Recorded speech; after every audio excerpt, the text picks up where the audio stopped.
At nighttime, I would say the Lord's Prayer. And sometimes I would be down there for hours because I would repeat the prayer. Our Father who art in heaven, I would do it over and over. And one day she came to the door. She said, "Baby, what are you doing down there?" I told her, "I'm praying." She says, "Well, Kim's asleep. What are you saying?" I said, "Our Father, blah, blah, blah." She says, "Well, why are you taking so long?" I told her, "Well, I'm saying my prayers over and over and over again because one day I don't believe that I'll be able to pray.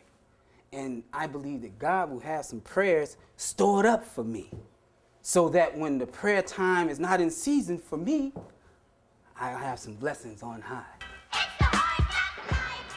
I remember I was about 11 years old and my father had got out of prison. I moved back with him, 10 years old.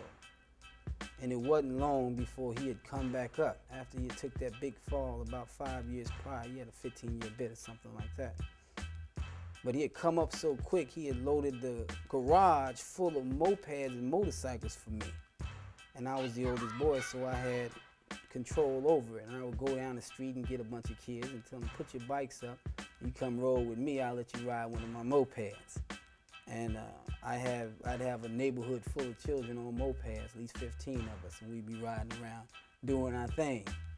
But it wasn't long after that my father was getting in some trouble about violating or something like that. And the luxury life was short-lived once again, and they shipped me to Chicago. And that's how I ended up in Chicago back, I was about 12, 13 years old, 7th to 8th grade. But when they moved me out there, I moved into a poverty-stricken house. My grandparents' house was very poverty-stricken.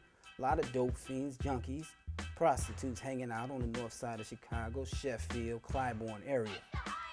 And it wasn't what I was used to seeing. It was not what I was used to having. I wasn't used to being poor. I wasn't used to having junkies and dope fiends as no role models. So I didn't respect my uncles. I didn't respect them at all. And I made sure they understood that. We were friends, but they weren't someone who could tell me what to do. So I really didn't have no guidance.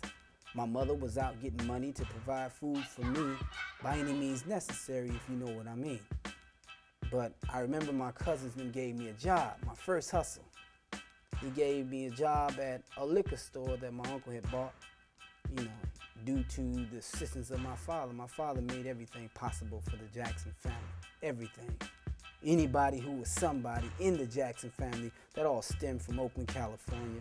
My father providing for us and pushing what he got on to his brothers and sisters. But I started working at our liquor store as a stock boy, making $25 a day. That was okay for a minute, but I was used to seeing millions. I was used to having more, and $25 just wouldn't cut it. I would get a little bit of extra this, extra that from my cousins.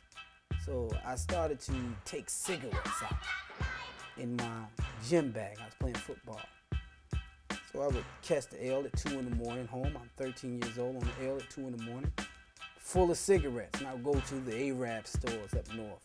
I would go to the Chinese stores and ask them, did they need cigarettes? And they would tell me, "Yeah, we need those cigarettes. Yes, we need all you can get, man. What you want from them?" So I give them a discount, and they buy the cigarettes, and some they wouldn't buy. So I started asking them, give me a list of what you want so I don't bring something out here and it be a blank trip. And they would give me a list of the stuff that they want. I would go to my uncle's store, and they had a department with a bunch of reject stuff, and I would take stuff out of there and come on out. Took my paycheck from being $25 a day to about $250 a day. And that was my first hustle.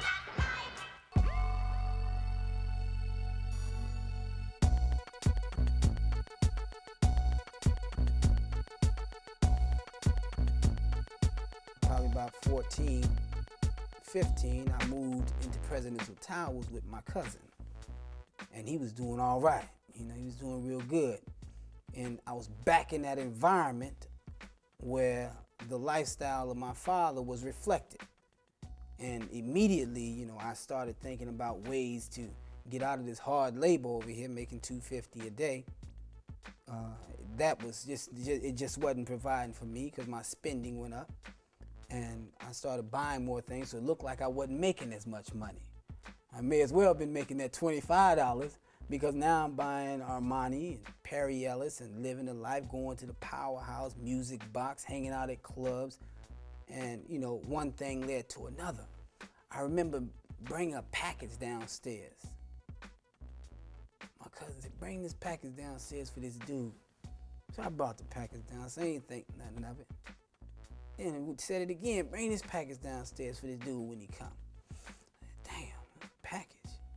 So I looked in the package. It must have been about, I don't know, 5, 10 keys in there. It was some work in there, you know. So I said, man, let me take something out of there. I might have took out about an ounce. I said, damn, I didn't know it was an ounce because I wasn't familiar with the weighing of it.